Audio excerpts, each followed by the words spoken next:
Núcleo de Telesaúde do Hospital Universitário. Universidade Federal do Maranhão. Nós não podemos deixar de comemorar, né, a luta antimanicomial. São 30 anos de um movimento social, né, que inicia no final dos anos 80, com a abertura política, com um momento de grande euforia até dos movimentos sociais, de poder agir, né, junto ao Estado para mudar as relações, a sociedade e as políticas públicas. E o movimento da luta antimanicomial começa, né, junto com o movimento da reforma sanitária e com a instituição do SUS, né? Nós estamos sempre comemorando esses três acontecimentos, porque são fundamentais, né? Sem o SUS, vocês sabem, não somos nada em política pública de saúde. E hoje mesmo, com essa questão da pandemia, né, todo mundo está reconhecendo o quanto o SUS é fundamental para o Brasil e fundamental para atenção em saúde e para a saúde mental também. Então, não adiantaria ter um movimento de reforma psiquiátrica, de saúde mental, sem o SUS. E tínhamos um desafio enorme também, porque a maioria dos hospitais psiquiátricos são privados, a maioria dos leitos são privados, e no Brasil, e a gente também tinha grandes manicômios enormes, né? Vocês devem lembrar de imagens e filmes, né? E nas grandes capitais, as capitais normalmente têm o seu hospício, né? E as pessoas todas só tinham esse lugar, né? Para supostamente se tratar de transtorno mental, de doença mental, de sofrimento psíquico.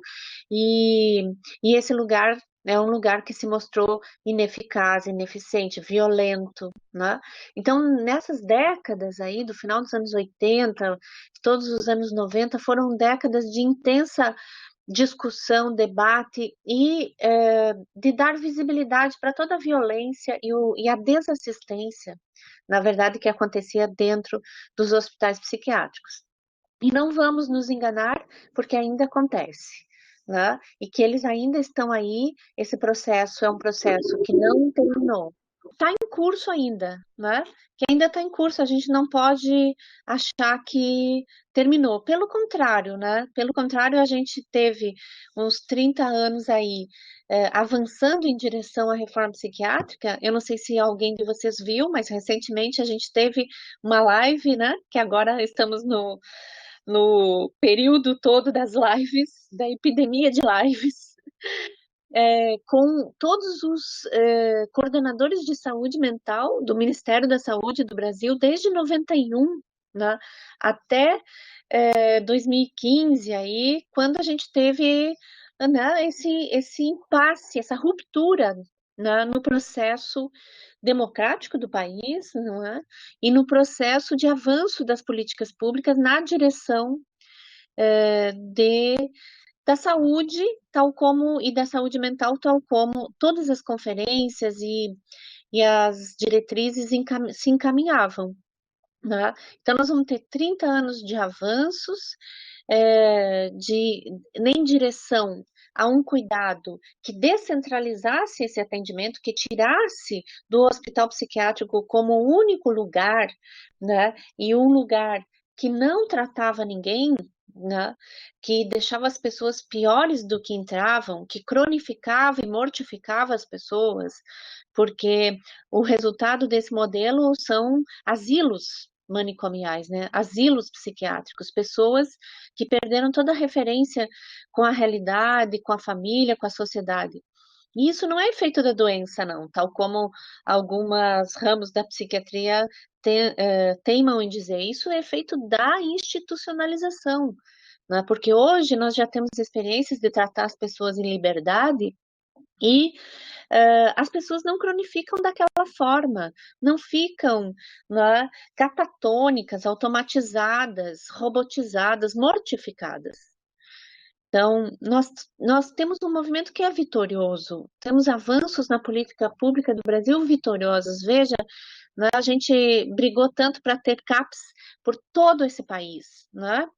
e a gente conseguiu entrar, né, no interior, né, o interior do Maranhão, né, foi um desafio e tal, mas construiu sua rede, seus CAPs, pelo menos para que as pessoas não pudessem, não precisassem sair de lá, de perto das suas casas e das suas famílias, da sua comunidade, para ter uma atenção digna em saúde mental.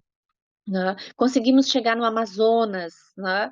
Que era um desafio enorme, chegar às vezes de barco, né? Para poder implantar um CAPS e ter profissionais. Né? Então, todo esse processo a gente precisa comemorar, sim, no 18 de maio, que a gente ainda está no mês que comemora todo esse processo, e também que faz esses debates, como nós estamos aqui fazendo hoje. Né? Então, nós temos 30 anos de um movimento social exitoso, de uma política pública exitosa, que mostrou que trata melhor as pessoas, mas nós vamos ter também, né, hoje desafios, principalmente desde 2002 também, que são avanços daí concretos, porque a gente começa a ter financiamento próprio, né, para os CAPs e para a rede de saúde mental, acima, extra-teto, como a gente falava na época, dinheiro novo, né? E a gente começa a reverter a tendência de concentração de recursos né, nos hospitais psiquiátricos e começa a reverter esse financiamento e os recursos para a rede comunitária. Né? E aí comemoramos também a fundação da Abrasme em 2007, que é a Associação Brasileira de Saúde Mental, que eu e Janete fazemos parte e queremos convidar todos para se engajarem, porque é uma associação que visa defender esses avanços, defender os direitos das pessoas com transtorno mental ao melhor atendimento possível, né, aos seus direitos de cidadania, de inserção, ajudar as organizações de usuários e familiares a se fortalecerem, né, e ficar muito atento, né, como hoje a gente está a cada dia atento aos novos recuos, aos novos atentados, vamos dizer assim, à reforma psiquiátrica brasileira, que não cessa de acontecer todos os dias, né?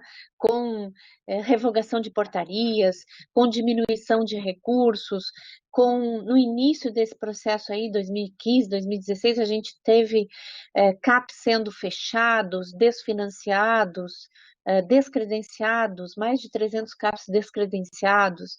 Então, a Abrasme luta para manter os avanços e para continuar avançando na direção do cuidado em liberdade, né, do cuidado em rede, no território e pelos direitos das pessoas, né, que devem ser tratadas dignamente e não condenadas a ficarem excluídas da sociedade e mortificadas nessas instituições tipo hospital psiquiátrico, manicômio e todas essas instituições totais. Certo? Então, aí, como eu falei para vocês, né, os impasses de 2015, 2016 para cá, os retrocessos e os desafios para a gente conversar no final, né, um pouco mais. Eu queria recuperar com vocês, a gente já teve, o Maurício passou ali já uma imagem que mostrava o quanto a saúde mental ela se refere a direitos e a direitos humanos, né? Esse é um movimento internacional, não é só do Brasil, né? Toda a Europa, as Américas fizeram reformas psiquiátricas, né? Hoje nós temos evidências e pesquisas, né?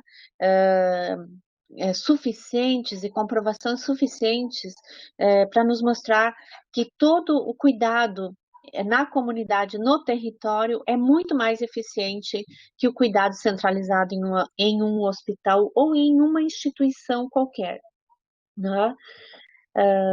Nós temos evidências de que estamos no rumo certo. É isso, né, que eu queria dizer a vocês nesse sentido, para a gente ter certeza de que esse caminho que fizemos estava indo no rumo certo, das melhores evidências do mundo e das melhores práticas em relação à saúde mental implantadas no mundo inteiro.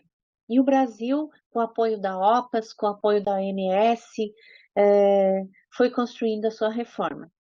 Isso, essa imagem que eu falei da saúde mental como direito humano, né, o apoio da OPAS, OMS a todo esse processo.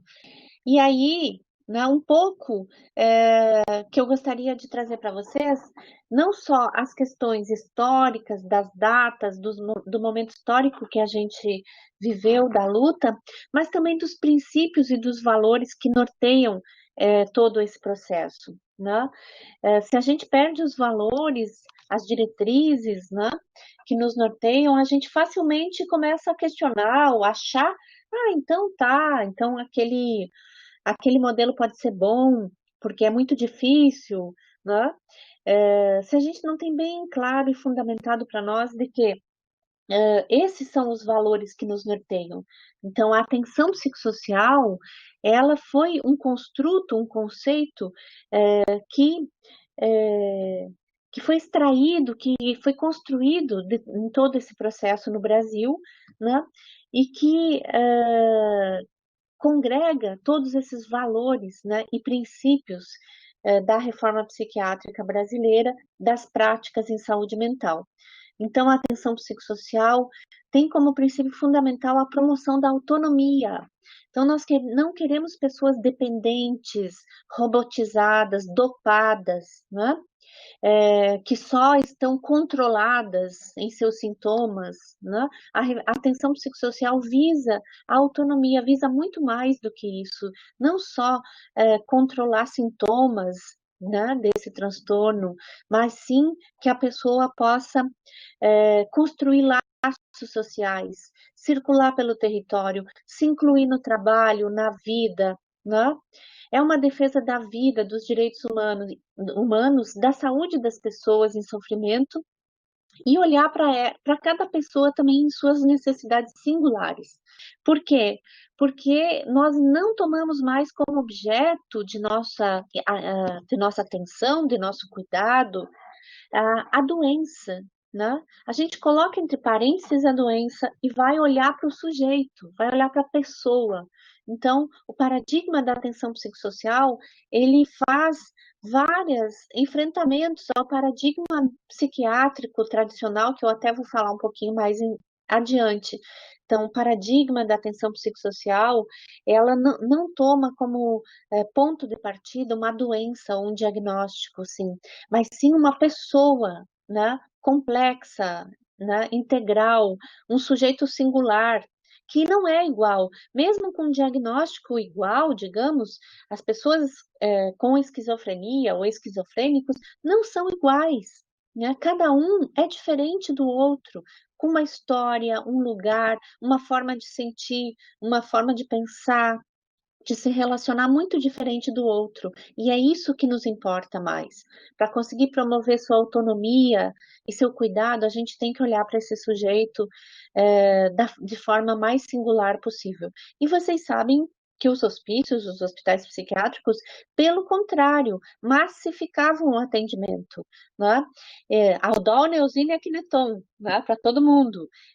A gente tem até aquela música do Harmonia Enlouquece, que brinca com isso, né? E é uniforme para todo mundo é considerado um objeto daquele laboratório, vamos dizer assim, de uniforme, né? Que não diferencia ninguém, com tratamentos massificados também, sem nenhuma personalização e singularidade e singularização para aquela pessoa, para cada pessoa.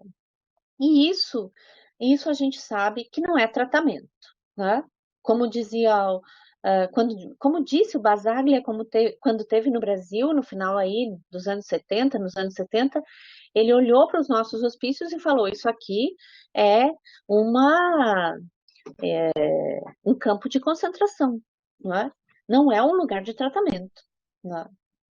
Pessoas sem, sem cabelos, de uniformes, de pé no chão, tomando a mesma coisa, dormindo no mesmo horário, levantando no mesmo horário, comendo no mesmo horário. Quer dizer, isso não é característica de um lugar que quer tratar pessoas. Isso é a característica de um lugar que quer confinar, que quer degradar a sua personalidade mais singular. né? Então, os princípios do paradigma da atenção psicossocial é muito diferente disso, vai contra essa forma de olhar para as pessoas, né, e de tratá-las. Certo? Então, o paradigma da atenção psicossocial, ele tem esses fundamentos, né? Ele vai implicar numa transformação, então, vejam, isso que eu estou falando, né, muitas vezes vai de encontro, quer dizer, vai contra aquilo que nós aprendemos. A gente aprendeu uma clínica também, ou uma psicopatologia, que, é, que enquadrava as pessoas, não é? E que são vários saberes que a gente precisa desconstruir também, não é? Como esses saberes que estão na cultura, no senso comum das pessoas, das nossas famílias, dos amigos, quando falam que a gente trabalha com saúde mental, né? A gente mesmo é discriminado às vezes, né? É visto, então tu trabalha com louco, você também é louca, né? São saberes que estão aí na cultura, de que louco é perigoso, que tem que ficar longe, se afastar. E é isso que eu coloquei um pouco aí para vocês, que lugar de louca no hospício, que doente mental é incapaz para a convivência social, para o trabalho, para os afetos, que não tem jeito, né? Tudo isso são saberes, é um paradigma construído há 200 anos, né? Que não terá futuro, que a sua fala não pode ser acreditada, vai acreditar em louco, vai acreditar em doente mental, né? Então, todo um paradigma que foi construído com base na negação desse sujeito, na negação da sua própria humanidade, né?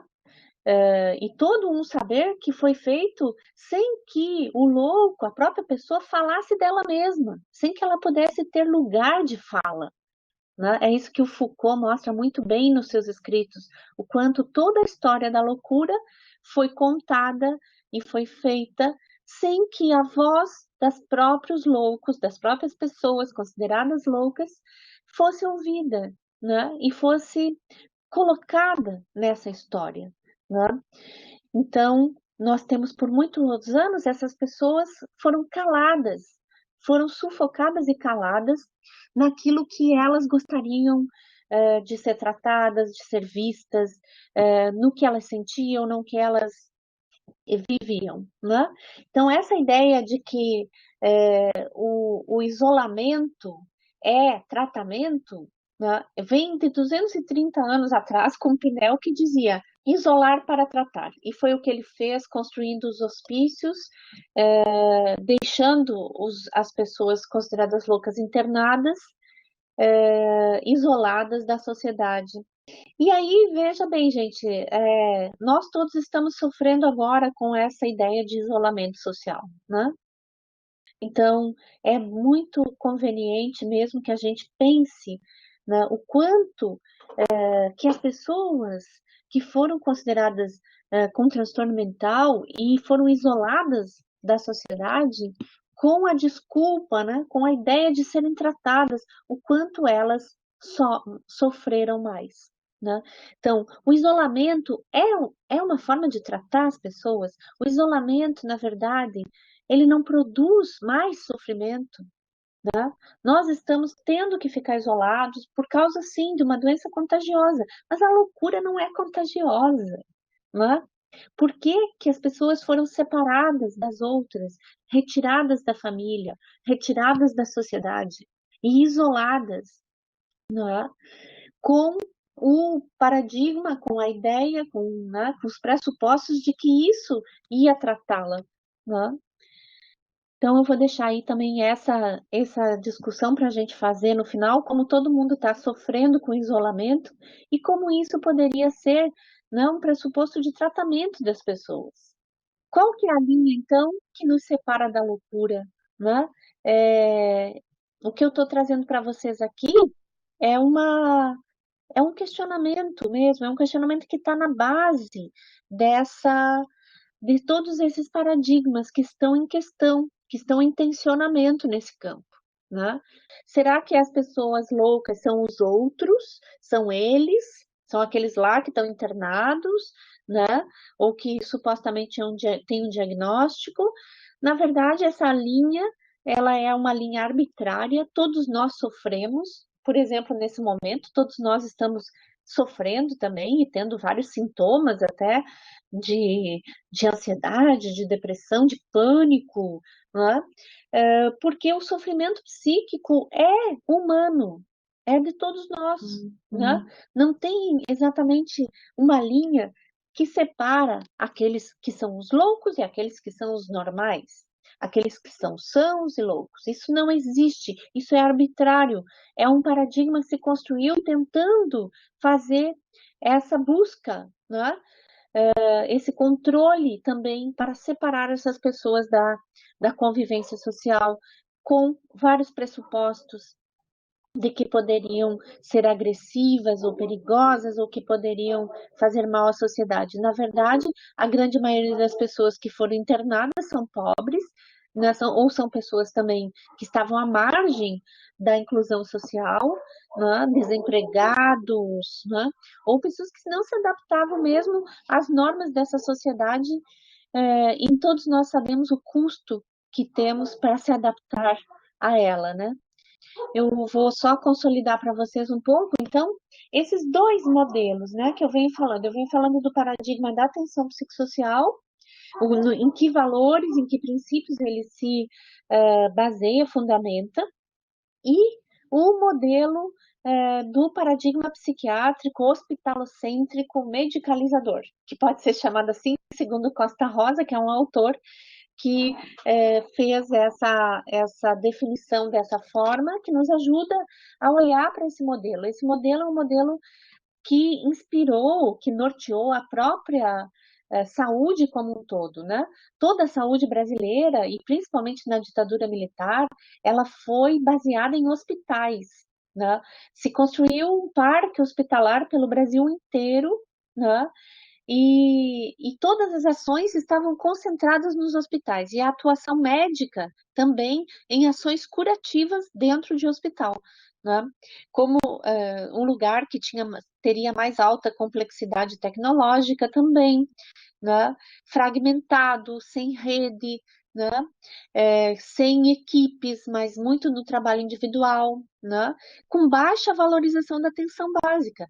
Vocês devem pensar isso mesmo, se vocês falarem também com seus pais, seus avós, o único recurso que eles tinham eram hospitais. Não tinha centro de saúde que realmente tivesse ações de saúde mais complexas, até como temos hoje, a saúde da família. Isso não existia, né? O paradigma era todo hospitalocêntrico, tá bem? Saúde mental, então, isso foi mais forte ainda, mais forte ainda. O modelo todo da saúde mental estava concentrado nesse isolamento, nessa hospitalização, numa centralização da assistência, né? Havia alguns ambulatórios, sim, com consultas fragmentadas, né, de especialidades, né, que não era um trabalho nem próximo, nem parecido do que deve ser um CAPS, né, do que realmente é um CAPS com uma atenção diária, né, com trabalhos coletivos, e com equipes, né, com projeto terapêutico. Então, o que nós tínhamos era um sistema concentrado nessa dupla, hospital-ambulatório, né? E os ambulatórios acabavam servindo muito mais para fazer triagem dos casos mais graves e encaminhar para o hospital. Era uma porta giratória e aberta para as internações. Então, nós tínhamos inúmeras internações no Brasil, né? E nós tivemos também, naquela década lá da ditadura militar que eu falei, o maior momento que no Brasil se proliferou os hospitais psiquiátricos privados no Brasil, que foi chamado da época e que instituiu no Brasil uma indústria da loucura, né? Se vocês lembrarem do filme O Bicho de Sete Cabeças, né?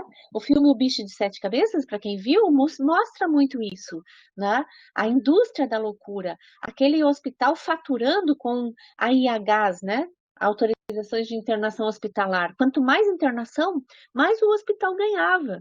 Então, era um modelo lucrativo, com baixa assistência, com baixo custo, no sentido de que não tinha nada muito caro ali, era medicação, comida e, né, uma hotelaria das mais precárias possíveis e com muito dinheiro, né, ganhando dinheiro do SUS para internações psiquiátricas. Então, nós tivemos uma grande expansão desse modelo, né, com todos esses valores e esses princípios, né, que consideram o louco uma pessoa incapaz, uma pessoa que não pode conviver, uma pessoa doente para o resto da vida e crônica, né, e que não vai melhorar e que então a gente só tem que fazê-lo ficar controlado e isolado, né, para não representar nenhum risco.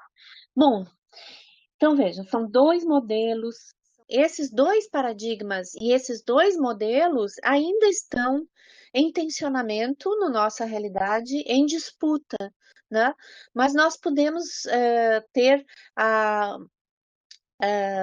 a felicidade, vamos dizer assim, também, de nos últimos 30 anos ter conseguido implantar uma política pública no Brasil que se baseava nos princípios da reforma psiquiátrica e no paradigma da atenção psicossocial, fazendo encolher ou fazendo, né, se transformar radicalmente a realidade da assistência em saúde no Brasil, né?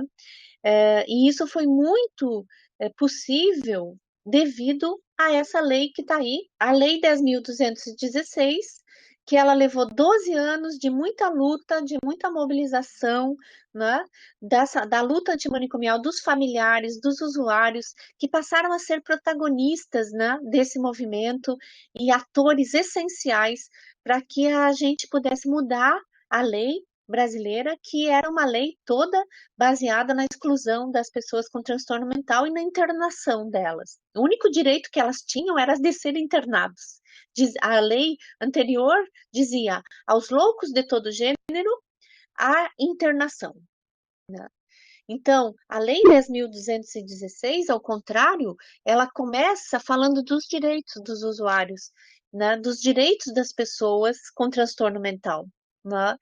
E o primeiro direito é ela ter o melhor tratamento, né, possível, o melhor tratamento dessa rede, né, e ter acesso a esse cuidado, um cuidado que respeite a humanidade dessa pessoa, a sua dignidade, os seus direitos enquanto cidadão e pessoa. Ela passa a ser cidadã novamente com essa lei, né? Os loucos não tinham direitos sociais, civis, nada. Eram a grande maioria e sem nenhum respaldo na lei para poder se defender, né? De qualquer abuso, né? Ou exclusão até da própria família, né? Então, as pessoas, a partir da Lei 10.216, que é a nossa lei, digamos, de carteirinha, né? Que todos os usuários e familiares devem conhecer, e os profissionais mais ainda, né? Não podem não conhecer essa lei, que nos inspira e nos dá respaldo para continuar na direção da reforma psiquiátrica brasileira, né, das pessoas serem tratadas em ambientes terapêuticos, né, e veja no último ponto, de ser tratada em serviços comunitários de saúde, preferencialmente. Então, a tendência toda da lei, né, mostra que a direção são os serviços comunitários, os sistemas comunitários de saúde mental, e não a centralização em hospitais psiquiátricos, principalmente.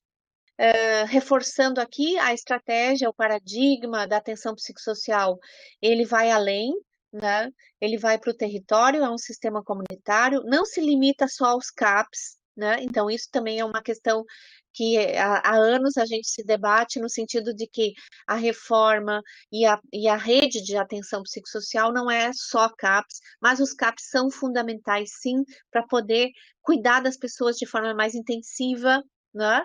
E evitar crises e evitar internações. Sem os CAPs, acaba que com ambulatório só, por exemplo, que é o que se quer voltar a ter, nós vamos voltar a ter grande número de internações, necessidade de internação, porque as pessoas vão entrar em crise e não vai ter um serviço mais potente, né, mais preparado para atender as pessoas nesses momentos, né? A lógica toda é territorial, não hierarquizada, né? Com recursos e toda a ideia dos braços no território, né, de uma rede que implica também a atenção básica de forma fundamental. Hoje eu estou na atenção básica e vejo quanto a gente faz de saúde mental na atenção básica e quanto a gente evita que as pessoas precisem do CAPS, né? Precisem de outros serviços e mais ainda consegue evitar internações desnecessárias. Temos um grande desafio também que é enfrentar a medicalização, né, das pessoas, e isso também afeta a atenção básica. Nós precisamos estar bem atentos para que a gente não tenha como única ferramenta, né, ou a principal, a medicalização, a medicação, né, e passe a trabalhar com outros recursos, sabe, tá bem? Bem, aí fortalecendo esses princípios, né, o paradigma da atenção psicossocial, então, visa o tratamento em liberdade, os direitos de cidadania, a singularidade do sujeito, a ideia do projeto terapêutico singular, né, que vai acompanhar esse sujeito e vai avaliar permanentemente como está sendo o cuidado dele, né, é um instrumento muito importante que foi sendo construído na nossa prática, na nossa experiência da reforma psiquiátrica e da clínica da atenção psicossocial. E aí, né, também o vínculo, a responsabilização, a integralidade, né, o trabalho coletivo, os projetos terapêuticos que já falei, né, a limitação dos psicofármacos, que a gente precisa avançar na despatologização e na desmedicalização como formas de tratar, né, que são ainda privilegiadas em muitos casos, né? Então, o paradigma da atenção psicossocial é complexo, é um saber fazer complexo, construído, né, no cotidiano da nossa prática, da nossa praxis. E nós precisamos enfrentar essas contradições, né, que estão aí no campo, essas tensões, que às vezes no próprio cotidiano do serviço se mostram, né, com diferentes formações de profissionais, com os apelos dos próprios pacientes para medicalização, por exemplo, né? Da própria sociedade, da família, pela exclusão, né? E poder fazer esse enfrentamento e essa construção coletiva que não para, né? Com trabalhadores, usuários e familiares.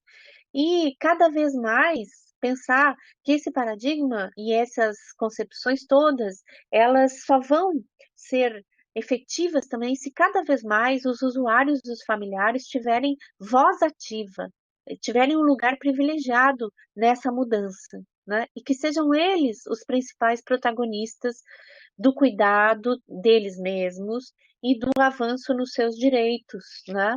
Na luta pelos seus direitos. Então, aí, bem, eu só vou marcar para vocês que até aí a gente teve grandes avanços, 2011, a instituição da RAPS, né, como uma rede estruturada, institucionalizada na política pública, a portaria da RAPS, então, que mostra que não são só CAPs, né, na saúde mental, todos esses componentes fazem parte da saúde mental. A atenção básica, por exemplo, os profissionais da atenção básica não podem dizer eu não tenho nada a ver com saúde mental, manda para o CAPS, porque a atenção básica é um ponto e é um componente da rede de atenção psicossocial e tem pontos, né, de atenção nessa rede, como as equipes de saúde da família e os NASF que tínhamos. A atenção psicossocial estratégica, que é onde estão os CAPs, a atenção de urgências e emergências, as UPAs, que também não podem negar atendimento para as pessoas com transtorno mental e que precisam se estruturar cada vez mais, o SAMU, né? Temos também os componentes residenciais, né, importantíssimos para a desinstitucionalização também, atenção hospitalar, e aí defendida como sendo o Hospital Geral esse lugar das internações. Então, a reforma psiquiátrica não é contra as internações, o paradigma da atenção psicossocial não é contra as internações, pelo contrário, quando elas são necessárias, elas precisam ser feitas, mas elas não devem ser essas internações em hospitais psiquiátricos que estigmatizam e maltratam mais do que tratam e promovem saúde e bem-estar e cidadania para as pessoas. Então, esse processo todo, nós defendemos o Hospital Geral para que ele se estruture para atender as pessoas, os hospitais universitários, todos os hospitais, né, pactuados aí para que tenham leitos em saúde mental e possam atender as pessoas por menos tempo do que as internações psiquiátricas em hospital psiquiátrico tradicional. Em hospital geral, a pessoa fica menos tempo, é menos estigmatizada e pode ser tratada de forma mais adequada por equipes, né, com equipes de saúde mental, que não vai dar para eu falar tudo isso. Mas a ideia, então, aqui, né, de que a gente começa a ter ameaças e desafios, né, a partir de 2015, já 2016, com a mudança na coordenação de saúde mental do Ministério da Saúde, né? Veja, a Abrasme também vai ter papel importante nesses tensionamentos, nessa resistência a esses retrocessos, né? Os movimentos da luta antimanicomial, todos os movimentos, Renila, movimento, que vão fazer frente a esses ataques, e estamos fazendo até hoje. Em 2017, a Associação Brasileira de Psiquiatria, de alguma forma, esse paradigma contrário à reforma psiquiátrica, toma o poder da política pública, toma a coordenação de saúde mental e passa a fazer uma contra-reforma, né? Então, a gente pode chamar 2017 como o Natal da contra-reforma, porque essa portaria 3.588 trouxe inúmeros retrocessos e incluiu novamente aquela dupla, né? Aquela dupla tradicional, o hospital psiquiátrico e o ambulatório, como, né, parceiros aí, dupla de boicote, de fazer corroer a própria rede de atenção psicossocial por dentro. Né? Começa a ter, inclusive, a ideia de financiar aparelhos de eletrochoque, né? Que são símbolos da violência manicomial, né? Desse paradigma. É, certo? Coisas absurdas como internar novamente crianças e adolescentes e jovens em hospital psiquiátrico. A política de drogas nem fala, então, né? Porque a gente ainda estava iniciando, né, um processo de cuidado das pessoas com uso de álcool e outras drogas de forma mais comunitária. Ainda tinha muitas lacunas realmente nessa rede. E aí vem toda uma força contrária e uma centralização novamente nas comunidades terapêuticas, que diríamos estão no mesmo nível dos hospitais psiquiátricos para a saúde mental em geral. São lugares de isolamento, de exclusão, né? De centralização numa ideia de abstinência total, e que acabam também tendo muitas recaídas e as pessoas saem despreparadas totalmente para conviver na sociedade e para enfrentar o seu própria dependência, né? Então é isso, né? A gente tem grandes desafios atuais, é, de continuar na direção do modelo substitutivo, que até isso o Ministério da Saúde acabou dizendo que não se pode mais falar de modelo substitutivo. Isso está na moda no Brasil, fazer censura a determinadas palavras, né? Então, né, aí só um pouco para vocês verem o quanto também é com o dinheiro que se faz a política e o dinheiro do Ministério da Saúde, o financiamento do Ministério do Governo Federal começou a ir muito mais para essa ideia de ambulatório e de hospital psiquiátrico. Inclusive, nós não tínhamos mais no Brasil financiamento para internações de longa permanência e começa a ter novamente financiamento para internações de longa permanência, com mais de 90 dias de internação, e se aumenta a diária desses hospitais. Então, no movimento flagrante, né, direto de priorizar este modelo novamente. A política sobre drogas, que também começa a investir pesadamente milhões de reais em comunidades terapêuticas, né? A ideia do CAPS 4, que vocês depois podem dar uma olhada com mais calma, exatamente, com algumas questões para o nosso debate, né? O que todo esse momento aqui que estamos vivendo agora de pandemia nos está trazendo de saúde mental, sobre a saúde mental, né? Tanto das nossas experiências como do acesso aos serviços, da necessidade de como ser cuidado, né? Perto de casa, em casa, né? Como o isolamento nos faz mal, né? Nos produz sofrimento e transtorno, né? Então, esses princípios, né, de isolamento, de doença, de aprisionamento das pessoas, né, são princípios do modelo manicomial, né, que se propunha a tratar pessoas. E todas as evidências demonstram que esse não é a melhor forma de tratar, pelo contrário, né, que a liberdade é terapêutica e é fundamental para todos nós. Que eu finalizo aí com uma frase do nossa grande referência da psiquiatria democrática italiana, que inspirou a nossa reforma brasileira, que diz: devemos colocar a doença entre parênteses para nos ocuparmos das pessoas concretas em suas experiências, em seus sofrimentos. Né? Bem, era isso. Obrigada.